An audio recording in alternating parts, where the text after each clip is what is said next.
Li hanno torturati per giorni, fino ad ucciderli. Una mattanza iniziata probabilmente tra mercoledì e giovedì di una settimana fa e culminata con l'assassinio della moglie e dei due fratelli. Altavilla Milicia è ancora sotto shock per quanto accaduto ad Antonella Salamone e i due figli di 5 e 16 anni. Giovanni Barreca e la coppia di amici Massimo Carendente e Sabrina Fina avrebbero iniziato il macabro rito esoterico da diversi giorni. Poi dopo sarebbero iniziate anche le torture. I fratellini sarebbero stati contusi anche con delle catene e ferri da camino, oggetti che sono stati sequestrati dai carabinieri. Antonella Salomone invece sarebbe stata uccisa e poi bruciata. I resti della donna sono stati poi coperti con delle pietre sterpaie nel giardino esterno della casa. Dettagli macabri da film horror. I 3 sospettati erano ossessionati da Satana, in preda a deliri mistici, invasati, frequentavano la stessa comunità evangelica da cui si sono distaccati per organizzare un gruppo di preghiera autonomo. Da alcuni giorni la coppia si era trasferita a vivere nella villetta dell'orrore con l'obiettivo di scacciare i demoni. Sarebbe stato Barreca che avvertiva la presenza del demonio a rivolgersi a loro come se fossero degli esorcisti, e quindi è iniziato tutto. Nessuno in zona aveva notizie del muratore, i figli non sono andati a scuola per una settimana, ma alla telefonata dei professori avevano detto: stiamo male, per adesso non possiamo venire. Chissà perché non hanno chiesto aiuto, probabilmente non avevano ancora capito a cosa stavano andando incontro. È stata fissata per domani, intanto, davanti al GIP di Termini Imerese, l'udienza di convalida dei fermi dei 3. A tutti la procura di Termini, guidata da Ambrogio Cartosio, contesta il reato di omicidio plurimo e soppressione di cadavere. Sferracavallo, borgata a nord di Palermo. In questa palazzina viveva la coppia amica di Giovanni Barreca. Al momento Sabrina Fina e Massimo Carendente sono accusati di omicidio plurimo e soppressione di cadavere. Sono ritenuti complici di Barreca nella mattanza di Altavilla Milicia. I vicini di casa li conoscevano, ma dicono erano molto riservati. Sono persone molto riservate, la mattina uscivano e non sapevo cosa facessero. Poi io vado a lavorare, la mattina non li vedo, quindi ho trovato un banale buongiorno e buonasera quando ci si incontrava per le scale. Non erano, diciamo, alla portata di noi, diciamo. Cioè? Erano molto riservati. Ma cosa facevano? Li vedevate uscire? C'erano dei momenti di preghiera a casa? No, non ne sapevamo niente tutto questo. No, non c'era niente. Hai sentito mai rumori strani, no? No, mai. E il presunto avevano assassino? solo dei cani che disturbavano, ma niente di niente.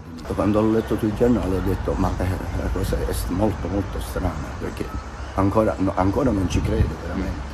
Ma la coppia, che risultava disoccupata, sarebbe stata ossessionata da Satana, in preda a deliri mistici. Abbiamo fatto solo del bene, avrebbero detto agli investigatori durante l'interrogatorio Fiume di domenica scorsa. L'esorcismo, il rito dell'esorcismo può celebrarlo soltanto un sacerdote incaricato con nomina scritta del vescovo diocesano. Quindi neanche, hai detto bene, neanche un sacerdote semplice, tra virgolette, può celebrare il rito. Le persone che si sono recate da questi santoni non ciarlatani, purtroppo, e ce ne sono nel nostro territorio siciliano, ma votati totalmente a Satana, sacerdoti di Satana, persone che coscientemente hanno deciso di essere discepoli del male.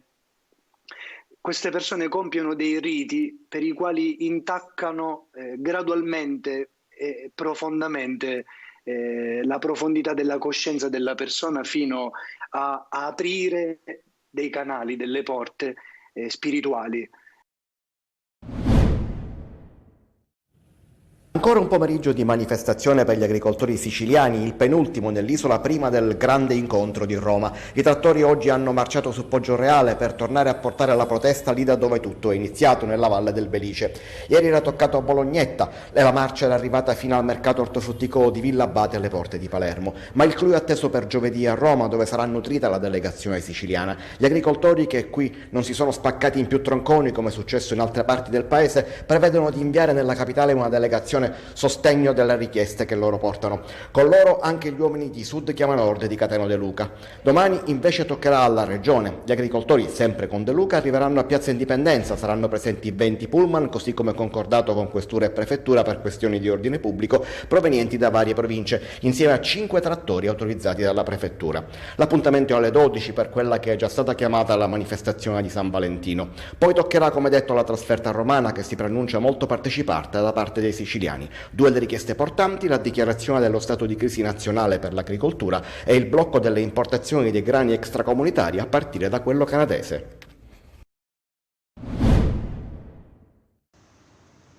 È stato aperto un fascicolo per omicidio colposo sull'inquietante vicenda che ruota attorno alla morte di un falegname di Giarre, Alfio Torrisi, 54 anni, che lascia moglie e un figlio di 11 anni. Torrisi si imbarca l'8 ottobre dello scorso anno per lavoro per guadagnare qualcosa in più in direzione Bahamas. Deve occuparsi della pavimentazione in legno, ma 2 giorni dopo ha un malore. I colleghi chiedono aiuto, i soccorsi non arrivano e comincia un tira e molla tra gli ospedali di Miami, Freeport e Florida. Ci vorranno 3 ore e mezza prima che arrivi l'ambulanza e 3 giorni per essere intubato, denunciano i familiari in un esposto in procura, assistiti dagli avvocati Antonio Fiumefreddo e Giuseppe Berretta. Una storia agghiacciante che oggi il collega Mario Barresi racconta sulle pagine della Sicilia e che non finisce qui, perché oltre al mistero sulla morte dell'uomo resta quello sulla salma rientrata in Italia. A Catania il medico che deve occuparsi della seconda autopsia fa una scoperta incredibile. Dentro il cadavere non ci sono gli organi, ma segatura e fogli di giornale. Questi organi sarebbero scomparsi non ad iniziativa dei medici che hanno eseguito l'autopsia, ma ad iniziativa di questa società di onoranze funebri. Da chi è composta, di che cosa si occupi, se ci sono traffici particolari. È chiaro che pensiamo a tutto. Al momento risultano 2 indagati, il titolare della Tecnitec di Riposto Nirelli, che ha ingaggiato il falegname, e il comandante della nave Carnival Giuseppe Castrogiovanni. Sono tanti a questo punto gli interrogativi, spiega il legale. Tante domande che si uniscono al modo in cui questo poveretto è morto, no? Cioè, se si può ancora oggi morire di lavoro dopo aver fatto 16 ore di volo tra più tratte, per poi stare 14, 15, 16 ore sotto il sole a lavorare. E questo attiene alle cause, ma quello che è successo dopo non è meno inquietante. I familiari sostengono che il falegname godeva di ottima salute prima di partire, aveva fatto anche dei controlli medici. Allora, cosa è successo su quella nave? Un altro colpo alla rete di fiancheggiatori che ha protetto la latitanza di Matteo Messina Denaro. Rossi, carabine del Comando Provinciale di Trapani, investigatori dello SCO della Polizia, coordinate dalla DDA di Palermo, stamane hanno tratto in arresto Vincenzo e Antonino Luppino, figli di Giovanni, imprenditore agricolo di Campobello di Mazzara, autista di Messina Denaro. I 2 fratelli erano già iscritti nel registro degli indagati. Sono accusati di favoreggiamento e procurato in osservanza di pena, aggravati dall'essere stati commessi per avvantaggiare Cosa Nostra. Tra la mole di documenti sequestrati e visionati dagli investigatori è stato scoperto che Messina Denaro versava all'imprenditore Giovanni Luppino periodicamente somme di denaro che il boss segnava nei diari, soldi per i fiori acquistati dopo la morte della moglie dell'imprenditore e per diverse cene e pranzi fatti in occasione di compleanni dei figli con i quali faceva abitualmente vita sociale. Fu Vincenzo Luppino poi ad avere curato nel giugno del 2022 il trasloco del latitante in vicolo San Nicola. Poi un altro passaggio: il 29 dicembre del 2022, pochi giorni prima del suo arresto, Messina Denaro passava in auto sotto casa dell'ex compagna, madre di sua figlia, e delle sorelle Bic e Giovanna Castelvetrano. Lo seguiva e gli faceva da scorta il furgone di Vincenzo assieme al fratello Antonino. Alla guida c'era il padre Giovanni. Il boss ricercato transitava sotto casa dei suoi per rivedere i luoghi alloecari e nella speranza, sospettano gli investigatori, di riuscire a scorgere i familiari sia pure da lontano. Ad Antonino Luppino era stato comunicato il numero di uno dei cellulari usati dal boss, mentre il fratello Vincenzo sarebbe andato alla clinica La Maddalena quando il boss fu operato. Infine, in un'area recintata di proprietà di Luppino, la polizia, 2 giorni dopo l'arresto del boss, trovò la Giulietta Alfa Romeo utilizzata da Messina Denaro per i suoi spostamenti. Insomma, una famiglia a completo servizio del boss e non un semplice atto d'amore verso un paziente ammalato.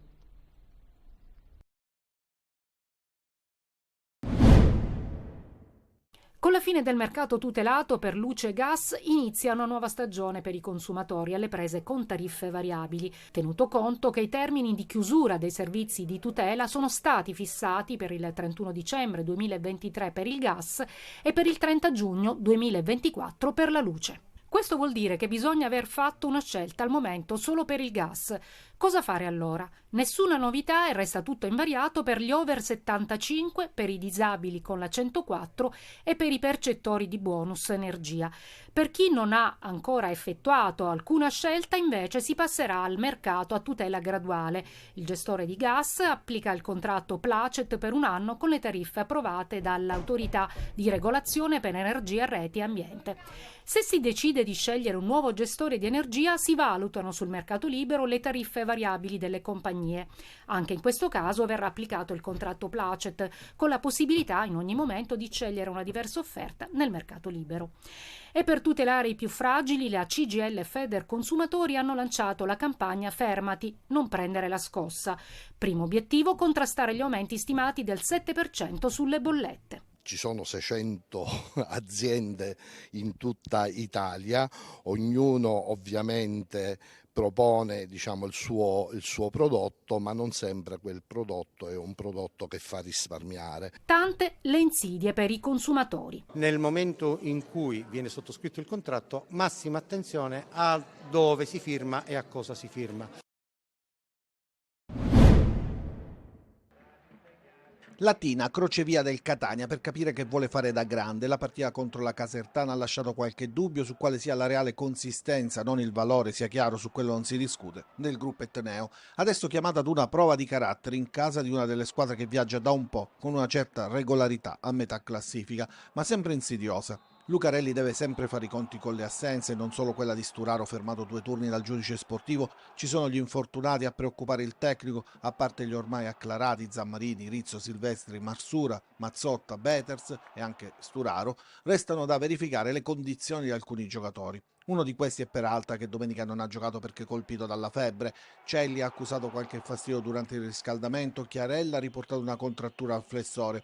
Difficile pensare oggi che domenica, dopo 4 giorni, ci sarà la sfida alla capolista Juve Stabia. I problemi sono adesso, sono tutti da affrontare. La società sta cercando di correre ai ripari, almeno numericamente, ed è attesa a breve l'ufficializzazione del centrocampista Emanuele Ndoi, origini albanesi, ma nato a Catania nel 96, svincolatosi dal Brescia dopo aver giocato 30 gare nelle ultime 2 stagioni. Cresciuto nelle giovanili di Padova e Roma, Ndoi ha totalizzato più di 140 presenze in Serie B con la maglia del Brescia, militando anche tra le file del Cosenza. Può essere un tassello importante in questo periodo così intenso per i rossazzurri.